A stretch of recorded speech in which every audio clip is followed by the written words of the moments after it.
Welcome to the PA Books podcast. PA Books is a production of PCN, the Pennsylvania Cable Network. This program features interviews with authors of books on Pennsylvania people, history, sports, business, nature, and politics. We hope you enjoy this podcast.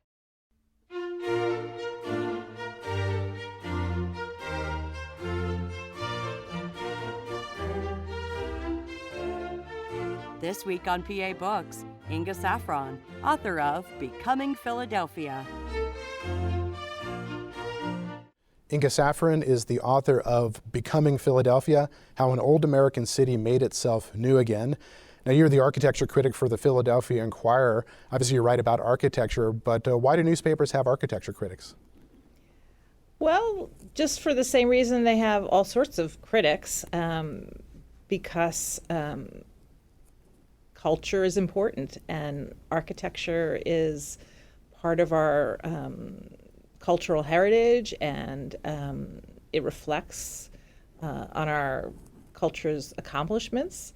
It is kind of interesting because, people are used to movie critics and restaurant critics and art critics. I always say there's a big difference between movie and restaurant critics, who are sort of consumer critics as well as cultural critics. They're telling you if it's worth spending your money on a movie or a restaurant meal. Architecture critics are different. That brings in a lot of public issues and of accountability and the common good and other things. And I always joke that it's not about saving the reader money; it's about costing the developer money. Because if I criticize something, it might end up making that project more expensive. But it's really important for the public to know what's being built, how it's going to affect their lives, their neighborhoods, their daily trajectory through the city. It's really different. If you don't like an exhibit in a museum, you don't have to go see it. But if there's a bad building in your daily space, you're going to encounter that all the time. So it's really important to know what's being built, how it's being built. There's definitely a public accountability role for the architecture critic. Now, before you became an architecture critic, you were a foreign correspondent for the Inquirer. How did your experience in places like Bosnia and Chechnya influence your interest in writing about cities? Well, like a lot of reporters, I'm a jack of all trades, and I started out, like many young reporters, covering towns and the suburbs and covering culture, and then I became a foreign correspondent and went overseas. And I was in the former Yugoslavia. I was there just as that country was breaking up, and there was a terrible war. And then I was in Moscow for 4 years as the Inquirer's Moscow correspondent, and I was there just as the former Soviet Union was breaking up, and there were a couple wars I covered. So it was very dramatic, particularly in Yugoslavia, where I was there at the start of the war in Bosnia when Sarajevo, which is a great old Ottoman and Austrian-Hungarian city, was being bombarded, and other cities were being destroyed, and mosques and churches were being blown up, and just watching these great relics of culture being destroyed, and these places where people lived and had called home for centuries being destroyed was just, it was really horrible. And then I saw the same thing again when I covered the war in Chechnya, which is in southern Russia. The city was, really obliterated by bombardment, and this place where people lived was just leveled. It brought back a lot of memories for me of, things in America with urban renewal. Cities, leveled in a different way, either through buildings actually being raised, but also through abandonment and neglect and blight. And there, I thought about how we treat the places we live and how we could treat them better. Now you're right. When you returned to Philadelphia from overseas and you started writing about architecture, you say, as I wandered around Philadelphia during my first few days on the job, I was often overcome with a sense of disorientation. Why? So, I had lived in Philadelphia for 5 or 6 years when I was actually working in the suburbs, and then this was in the late 80s, and then in the 90s, I basically went overseas and I spent the better part of that decade away, and there were a lot of changes in Philadelphia, some for the worse.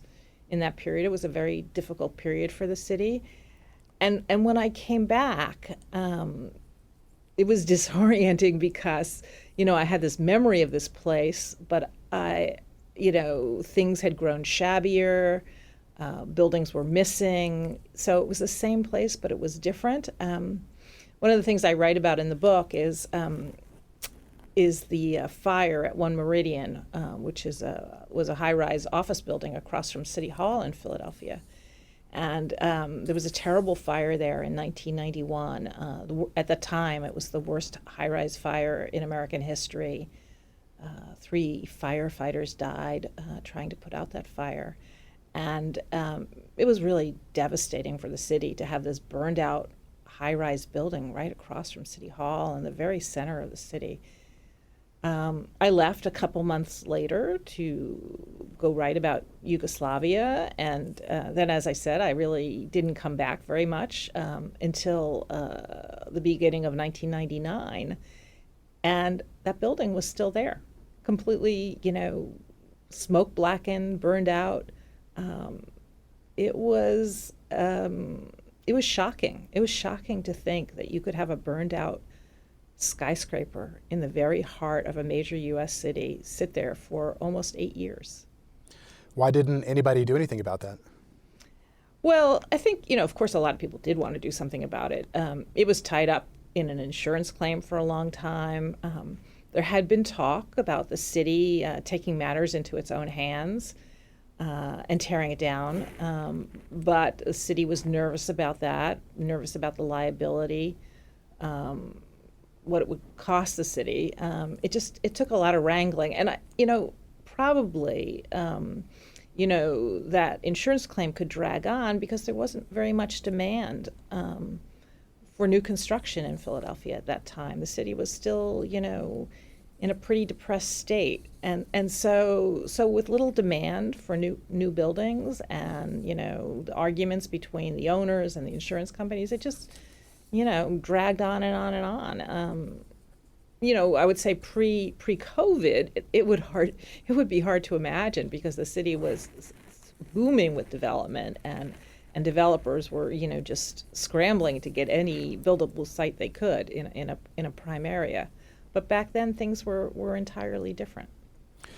Now, you mentioned that the building was continued to be in this burnt-out state, and there are other buildings in various states of disarray.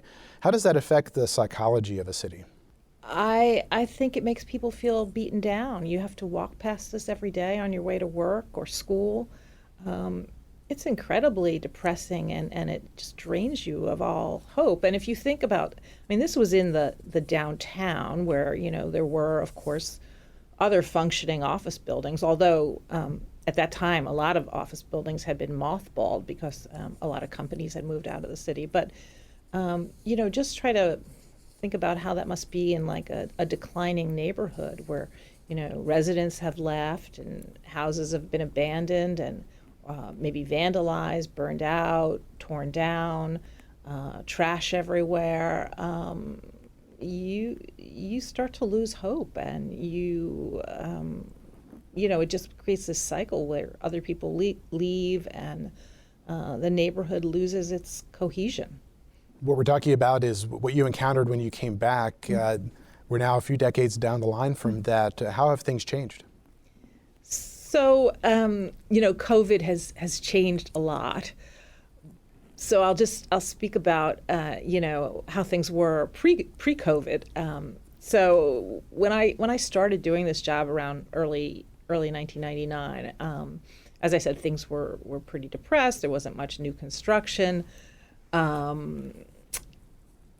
but in a matter of a few years, things changed dramatically, and suddenly Philadelphia became quite a desirable place to live. And the last decade has been just this nonstop building boom, maybe more than a decade.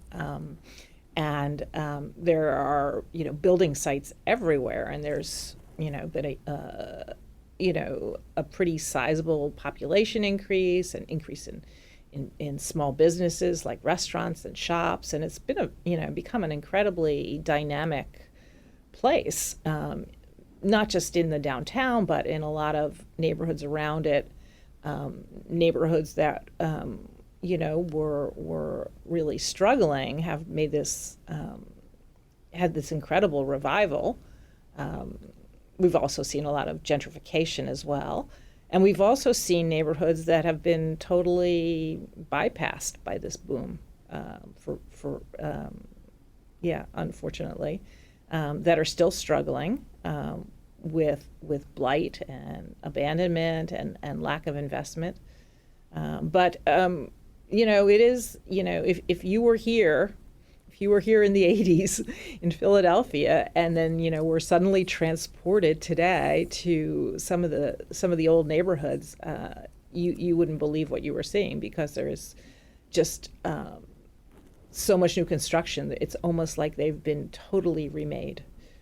Places like Fishtown and Northern Liberties, and a neighborhood called Graduate Hospital. Now, you mentioned gentrification. What is that?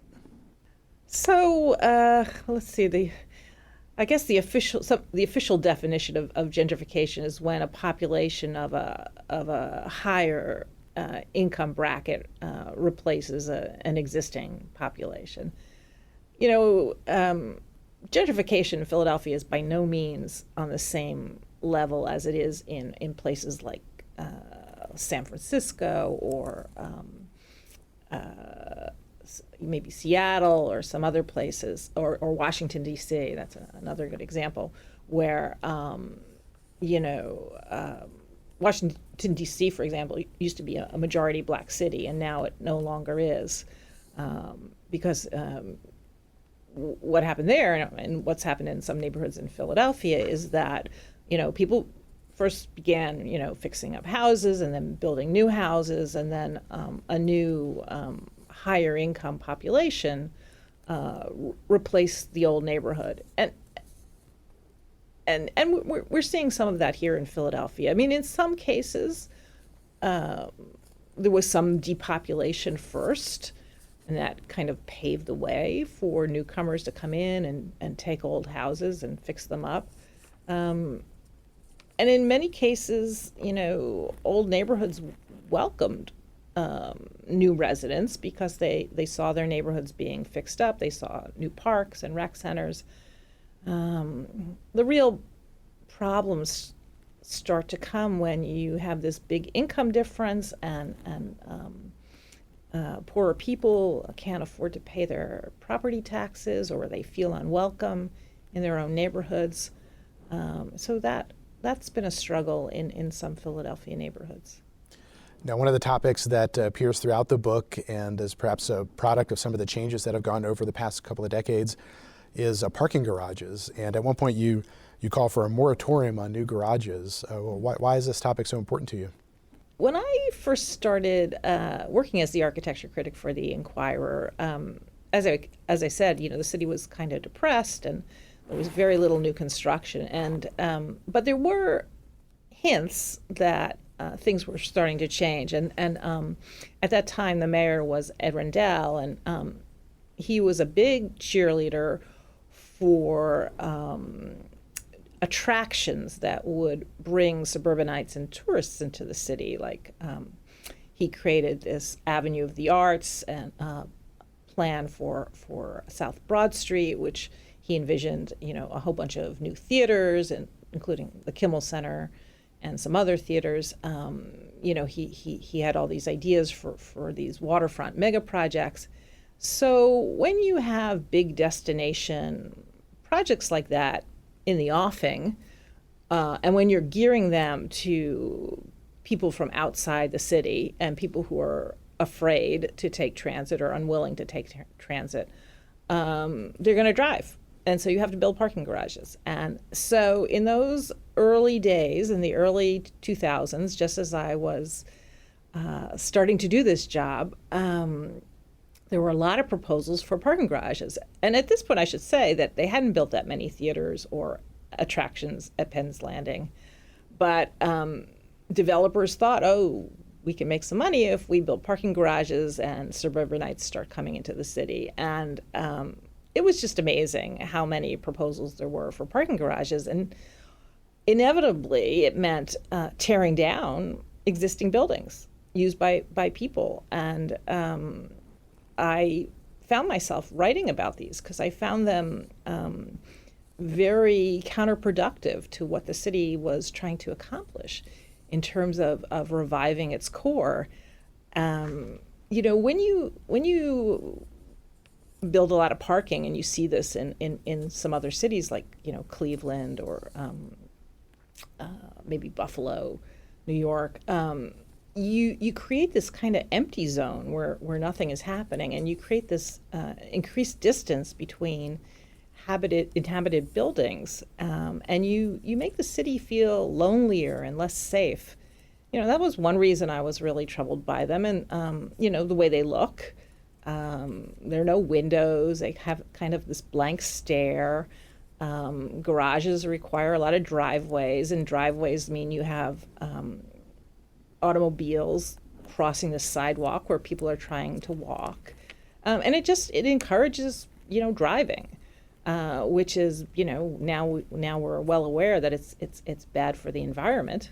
But it's bad for sociability as well, and we should be encouraging transit. We should be designing our city for the people who live here, who can, walk to stores and restaurants, and that, or bike. So I believed in a lot of that, and so although I didn't intend to review the aesthetics of garages, I ended up writing about all these issues, and trying to help readers understand why it might sound like an easy solution. I can just drive and park and then go to my favorite restaurant. That in the long term, it was really counterproductive for the city's success. Now, you mentioned the Avenue of the Arts plan. How did that work out? So the city built a few theaters, the Kimmel Center, which I mentioned. I think the Wilmer Theater, which is on South Broad, was there before.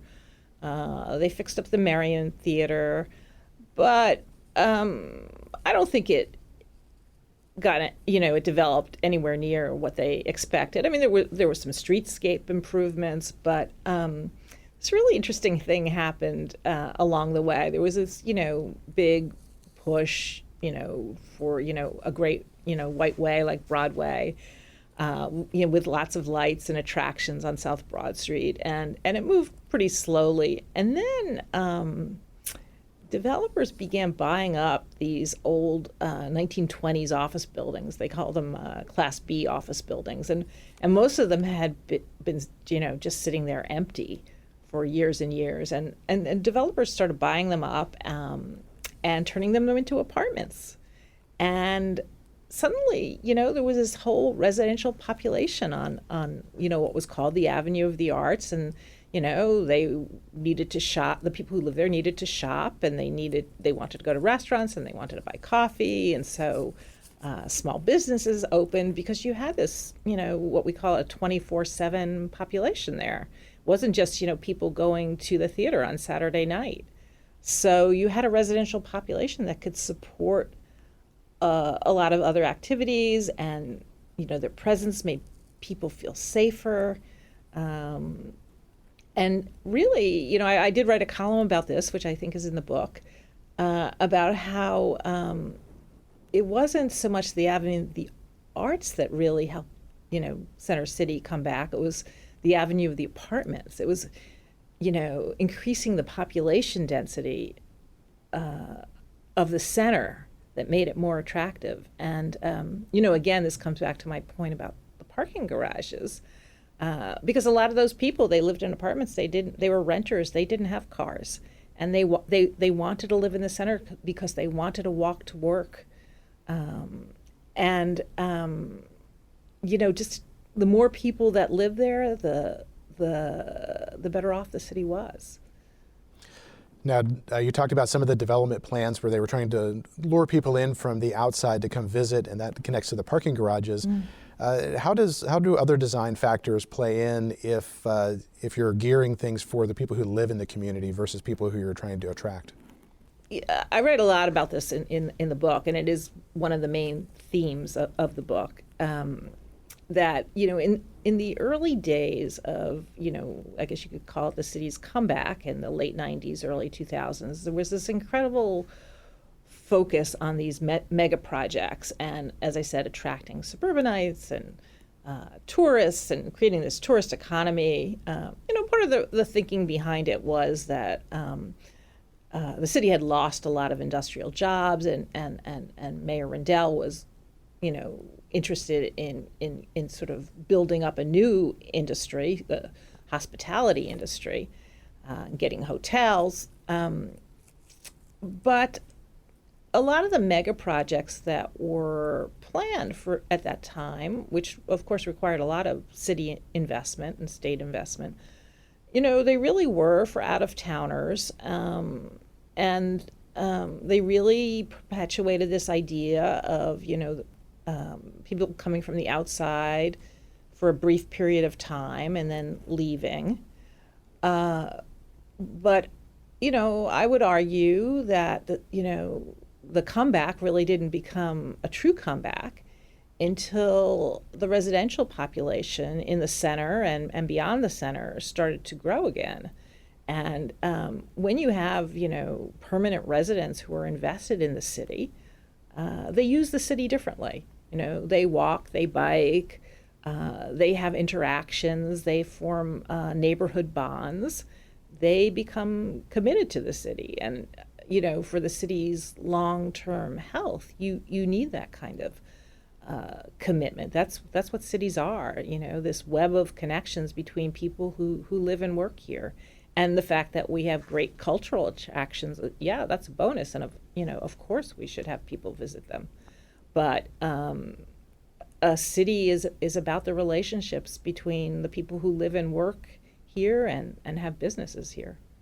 Now, you quote one designer who was involved in the Independence Mall renovation. He said, "Paris didn't build parks for tourists, it built them for itself." Yes, that was Laurie Olin, and I love that quote. And I things did begin to change, after some of these mega projects, failed, and after, we did begin to see this organic population growth and organic redevelopment of neighborhoods under the Nutter administration. There was, people suddenly woke up and said, "Whoa, we have to invest in parks." And it was, I would say the late early 2000s and then the 2010s did see enormous amounts of investment in neighborhood parks, well beyond Center City. And in rec centers and refurbishment of libraries, and really stabilizing and improving all these neighborhood assets, and strengthening neighborhoods, and that's been a really good trend, I would say. Now, one of the things that I had never heard of before I read this book was pop-up parks. What are those? So this was a big fad that began, I would say, around 2007, which was the beginning of the real estate crash, the recession. And so there'd been a little bit of a boom before then, but then, everything came to a screeching halt, and cities like Philadelphia saw their tax revenues decline and construction stopped. And so it started in San Francisco, this idea of creating outdoor space cheaply, quickly, kind of DIY. And that's why they call them pop-up parks, because what would happen would be, a neighborhood group or the city would sort of fence off a section of street pavement or an empty lot and bring in some chairs and picnic tables and some shipping containers and food trucks, and it would be like a park in a box, and you'd unpack it and there would be this great little park. And I remember when the Pennsylvania Horticulture Society did its first pop-up on Broad Street in an empty lot. It was like an amazing place because they created this little sort of amphitheater-style seating out of shipping pallets. They had these shipping containers where you could buy beer and sandwiches, picnic tables. They trucked in some trees in pots, and it was like, going there was like an instant vacation, and they became incredibly popular places to hang out. They were, just magnets for people who, there's nothing, more wonderful on a summer day in a city than to, stand around under a tree with your friends and, drink a beer or a glass of wine, and people have this hunger to socialize. It was really nice. I mean, we still have quite a few of them, and what's interesting to see now with the pandemic, since we can't eat inside of restaurants, the city has enabled a lot of restaurants to reopen by giving them a couple of parking spaces in front of the restaurants where they could set up outdoor tables, and that's keeping them going. I should say there's another important aspect to these pop-ups, and there was a increasing belief, which I share, that we allocate too much street space to cars and not enough to people, not enough to pedestrians, not enough to bicyclists. The cars get the lion's share of the space. And one of the ideas behind pop-up parks was that we should take some of that space and give it over to, tables and chairs and benches, and use it in a way that city residents, pedestrians can enjoy. Now, Philadelphia's parks were part of William Penn's original plan. Can you talk a little bit about what his ideas were on parks? Well, William Penn was famous for saying he wanted a green country town that would always be fresh and never burn. Part of his concern was that back then there were a lot of fires in cities. There had been the Great Fire in London, and cities were always being destroyed by fires. And Penn wanted parks not just for people to enjoy them and to be healthy, but as a way of separating buildings. So if there was a fire, it wouldn't leap from one building to another and destroy the whole city. But he also believed, he, in a way like Jefferson as well, he thought of cities as needing to be green to be more healthful. There were, before the current pandemic, there were a lot of plagues in cities in which a lot of people died.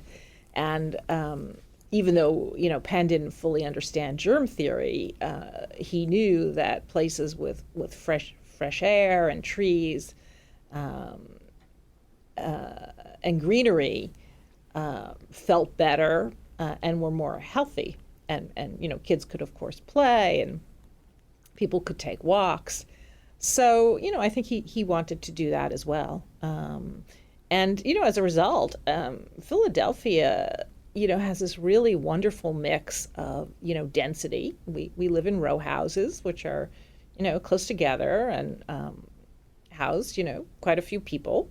But we have a lot of parks, a lot of really wonderful parks, and we have a lot of street trees. And, I always say it's the best of both worlds, both urban and suburban in its way, because of all this greenery. And it makes it very livable. And, I've been thinking a lot about this now during the pandemic when people are, asking whether some very, very dense cities are safe. I mean, I don't actually buy that density is the prime cause of COVID or the prime cause of its spread. But, being in close proximity does make it harder to control. I think crowding is the real problem. But anyway, I think Philadelphia is really lucky that people have, their own little private space in their row houses, those who live in row houses. It has parks. It has the liveliness of a dense city, but the open spaces of something more suburban. Now, Philadelphia also has extensive riverfront areas. How has the effort to give public access to the riverfront connects to the interest in parks and open space? Well, so Philadelphia's two rivers are, an amazing asset. Of course, like, most cities, the city was founded at its river, and it was founded there because, at that time,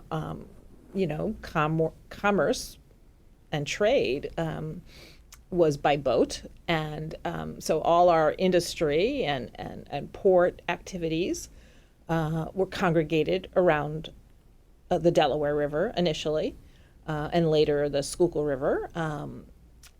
And eventually, when we got, automobiles and trucks and industry evolved, we stopped using the riverfronts in that way. And we had these, abandoned waterfronts, former industrial sites. And it took us a long time to come around to the thinking that these could be, beauty spots. That we could actually enjoy our waterfronts in a very different way than we used them when they were industrial. And so the last couple of decades, have seen an attempt by the city to reclaim the waterfronts for parks, for residential use. It's been pretty slow going, especially on the Delaware River. Interestingly, for decades, the city was obsessed with redeveloping the Delaware. There've been like at least 6 or 7 plans for the Delaware waterfront, and the city's never really managed to pull them off. But while we weren't looking, the Schuylkill River front has really emerged as a pretty exciting place. And what started that was the construction of a very modest recreation trail during the street administration. It started out as just a mile of trail that was landscaped, but very modestly. And the trail has grown in length, and there are plans to extend it more. And now there are new apartment buildings and office buildings lining the Schuylkill waterfront, and it's so heavily used. And in this pandemic, almost too heavily used. It's such a wonderful attraction. I think there is something deep in human nature that makes people want to be near water. To watch the sun flicker across the river, and we've really seen that in the last few months. Now, one of the characteristics of Philadelphia's architecture is the building material brick, and you say that it's Philadelphia's favorite building material, and you also talk about a red brick lobby. How important is brick to Philadelphia? It is our signature material. Almost all our original row houses were red brick. Of course, our civic buildings were often made out of stone. I probably wrote those words, red brick lobby, a good decade ago, and now I wish we did have a red brick lobby, because unfortunately there are a lot of newer materials that have been introduced in construction that aren't quite as attractive as red brick. I mean, some of them are great, and some architects use them in really interesting ways with lots of texture. But and this is true in every city. A lot of contemporary architecture is very flat. The materials are very dead looking. The thing that's nice about brick and stone are not only are they natural materials, but they're really not one color. They're many colors, and brick has mortar in between it. And so when you look at a brick building, there's a lot of life to it. Some of these newer, flatter materials, because they are manufactured, are really truly only one color, and they are kind of lifeless to look at. So we went 180 degrees from building rather large buildings in brick, which can look strange sometimes if it's not properly detailed, to going to building almost nothing in brick in the last few years, except modest brick details. So it might be nice to see that red brick lobby come back. Now, Philadelphia is kind of a city of row houses, and there's one that you write about that you call the split level house, and you talk about its interesting design. What was interesting about it? Why did you write about it? Row houses, for the most part, I mean, there are grand row houses, but it's a type, and it was replicated over and over again. And what makes Philadelphia great really is its ensembles of houses and buildings and its blocks. But partly because of the grid, partly because of what sometimes is called the Quaker restraint, we don't have a lot of standouts. And so this split level house, which is a private home built on a corner, and you do see often in Philadelphia breaking from this sort of relentless rows of flat brick row houses. On the corners, you'll often see a rounded facade, and what's nice about it is, it says, "Here I am at the corner," and it's always wonderful when a building responds to its site in that way. That's why people love the Flatiron Building in New York, which comes to a rounded point at the intersection of two streets. And so in Philadelphia we had in the past a number of these rounded corner buildings.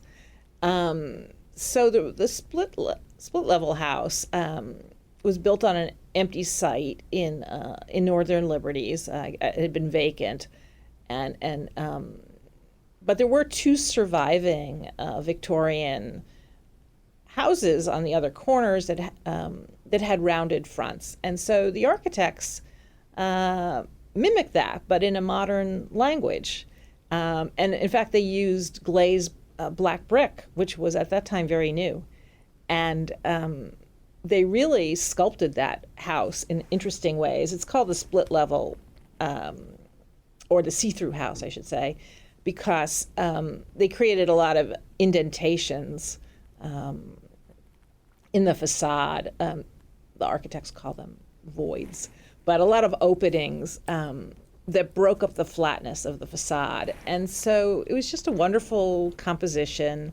The rounded corner, the entrance that went underneath, like kind of an overhang, the way you could sort of see in but not see in at the same time. It was a custom design, and it was totally unique, and yet it was speaking to the houses that were already there. So, in a way, it's like everything you want from architecture. You want it to be new and fresh, but you want it to recognize what was there before. And you want it to respond to its surroundings. You want it to, acknowledge the people and buildings around it. And that's what this building did. Now, during your time as the architecture critic, the Inquirer moved to another building, and you write about that in the book as well. So that was kind of an unusual situation where not only are you an architecture critic, but you're experiencing it firsthand. What was that experience like? The Inquirer and the Daily News had been housed in this very classic sort of neo-Gothic newspaper tower since the early 20th century. I called it the Shining White Knight because it was painted white, and it was, it was a classic tower that, like a wedding cake tower, that got narrower toward the top, and then had a clock and a kind of a cupola at the top, and it was just a few blocks north of City Hall's tower, and so you had this really interesting juxtaposition. Of two powers, the government power and the power of the press. And everyone loved this building. The building was, very badly maintained. It was in terrible, terrible shape. And then, the newspaper itself had been bought and sold and bought and sold. And, we were hanging on for dear life at that point. And our owners, which was a private equity company, I guess was trying to get out and just not lose their shirts, and they managed to sell that great tower, and they had to find us new premises, and they rented some space in an old department store, the former Strawbridge and Clothier department store at 8th and Market, and we were going to take everything that was in that tower and which was I think 18 floors, and move it to ladies' garments, former ladies' garments in Strawbridge's on one floor.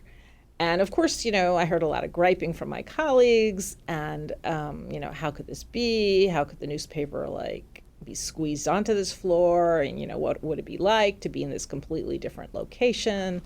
And there was a lot of fear, and of course the public wanted to know what was happening to their hometown newspaper and what it was going to be like.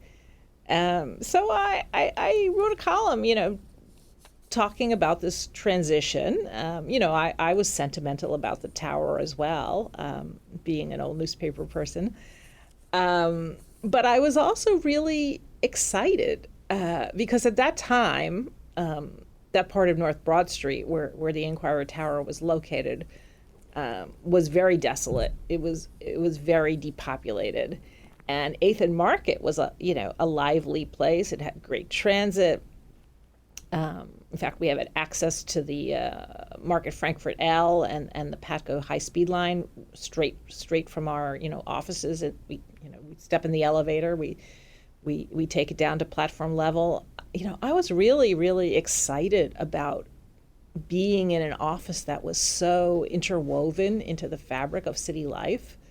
I used to joke that when we were on North Broad Street, I would step out of the Inquirer building and I would look north and I would look south and I wouldn't see a single person. And I would say to one of my colleagues, is today a national holiday? Because there were just no people. And then suddenly we were at 8th and Market, and it was teeming with people, and it was really wonderful. And I wanted to point out, just about the role of a newspaper in the life of a city. We are really, really part of this city, and we needed physical space that allowed us to be interconnected with the city.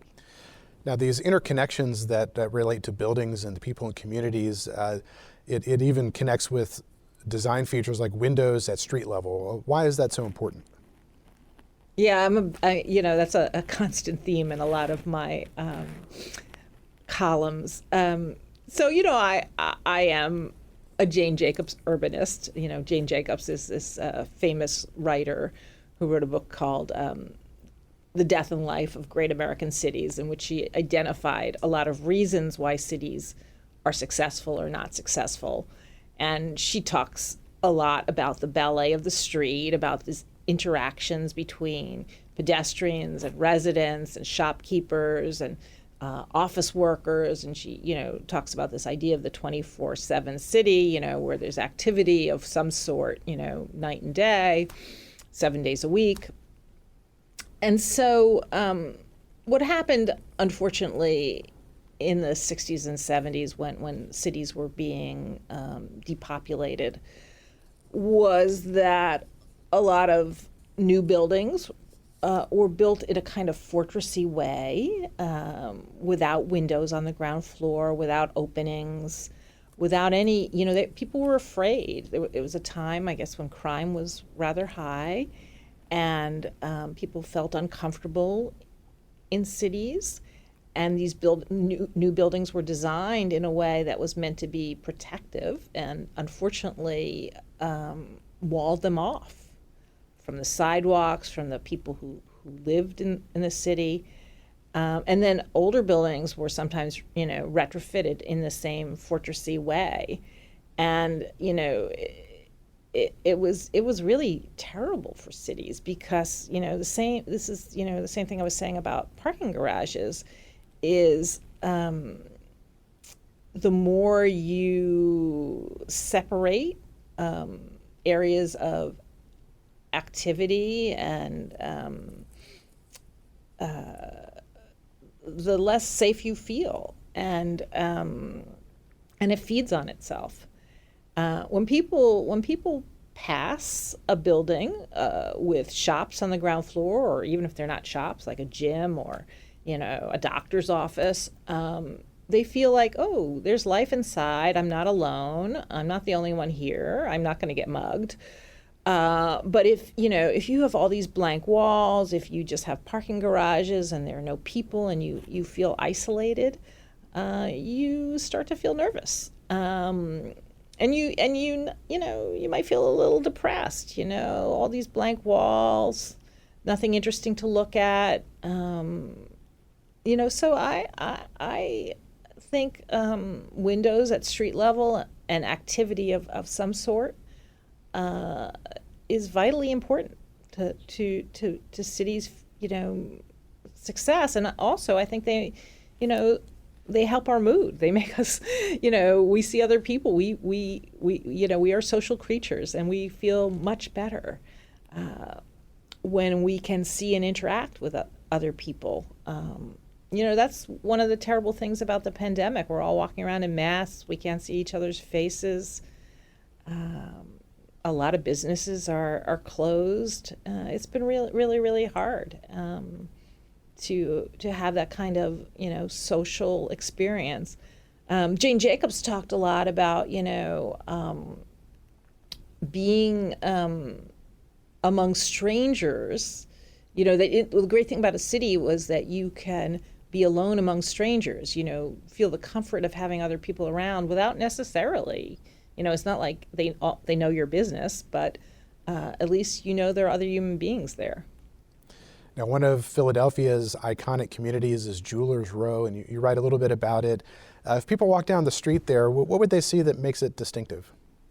Well, it's Jewelers Row is Sansom Street between 7th and 8th, and then a little bit beyond that. And it was a place where one business, one industry really clustered, and these were people who made custom jewelry and all the various crafts that were necessary for that, like stone cutters and casters and polishers and engravers, and they all clustered on the same street because they used each other's services, and it was like what we call a maker space today, And it was very lively and very dense. And the buildings, are all different, but, they are just like beehives of activity. There's one building on the corner of 8th called the Jewelers Trades building. It's amazing. These, little small studios, maybe, I don't know, 15 by 15, one after another, and every craft necessary to manufacturing jewelry is in that building. People who import stones, people who cut the stones, people who cast the gold or silver into molds to make jewelry. Then there's another profession called polishers and engravers and stone setters. And then there are the retail stores at street level where these products are sold, bought and sold. So it's this ecosystem. That's what really makes it so wonderful. And the city used to have a lot of places like this, Fabric Row and Kitchen Supply Row. And because it is, natural that, these businesses rely on each other, but also if you're a consumer, if you're a shopper, you might say, oh, I want to buy jewelry, and it would be very efficient to just go to Jewelers Row, and then I can look at, 10 different jewelry shops. That way of doing business is dying out in cities, in America at least. But Jewelers Row managed to hold on for a long time. Recently, there was a big long battle because a developer, Toll Brothers, bought up 5 buildings and demolished them to build a high-rise luxury condo building. And people really felt that was going to disrupt the ecosystem. And it has. It's changed the economics, it's changed the rents, and the worst part of it is now, having torn down those buildings and dug a big hole, Toll Brothers has stopped the project because of the pandemic. And so now we have the worst of all possible worlds. We lost those buildings. We've lost a big piece of that ecosystem. And for the foreseeable future, there is no apartment building. Now, in 2016, Pope Francis came to visit Philadelphia, and one of the things that happened was several blocks were closed to automobile traffic. What happened? How did people respond to that? Well, it was more than just several blocks. It was all of Center City. I mean, I forget the exact boundaries, but I think it was Washington Avenue to Spring Garden at least. Sort of like, when the Inquirer moved, initially people were like griping, oh, I can't drive, I can't, pick up stuff in front of my house. Everything was closed to cars. There was a lot of complaining about the restrictions, and some people felt that the city had gone overboard in its security concerns. But then, when all these streets were closed and all the cars were gone, it was the most amazing thing because people just took over the streets, and you saw like kids with chalk in the middle of the street, making pictures and hopscotch boards, and people biking and walking and playing touch football. And it became an incredible party. I remember walking down Walnut Street near Rittenhouse Square one evening during the Pope's visit, and it was like the Ramblas in Barcelona. It was just full of, evening strollers and outdoor cafes, and it was just wonderful. And there were lots of organized bike rides.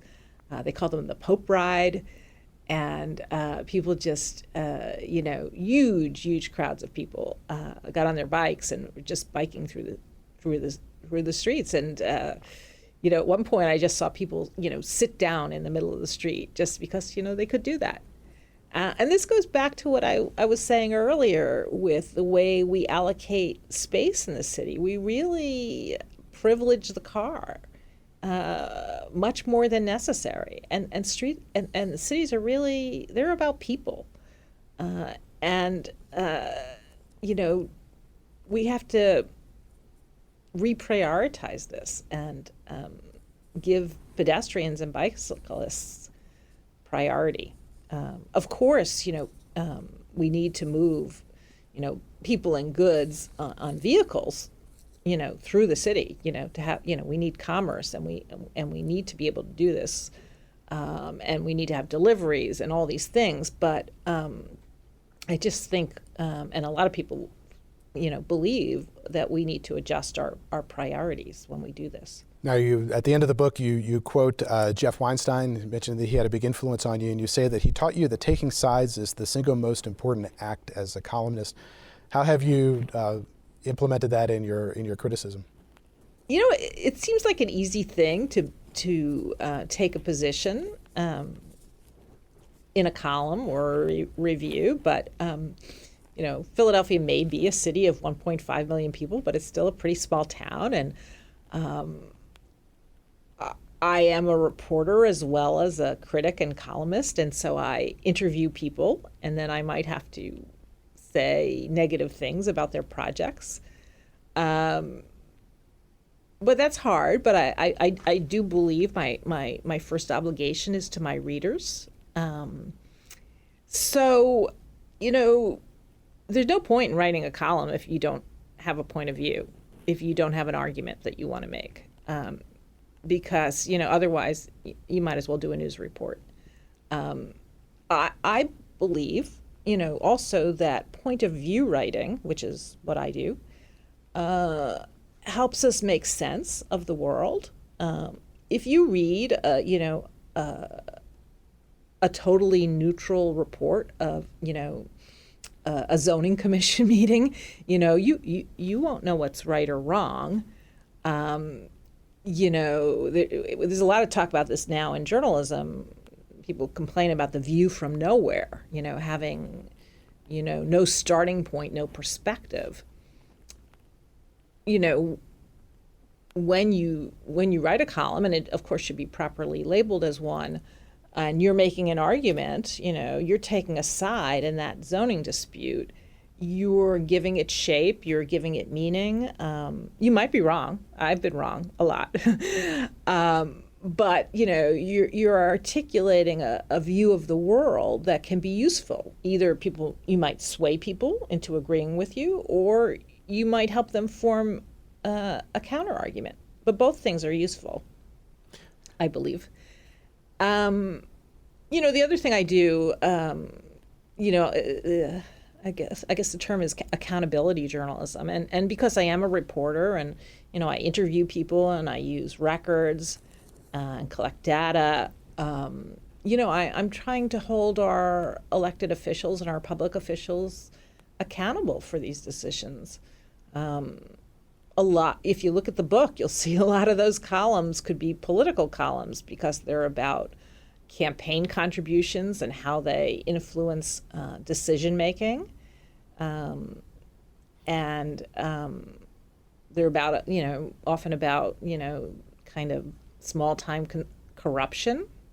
I never thought when I became an architecture critic that I would be writing about campaign contributions and their very detrimental effect on policy making. But a building looks the way it looks because of a whole series of decisions, and many of those decisions are political.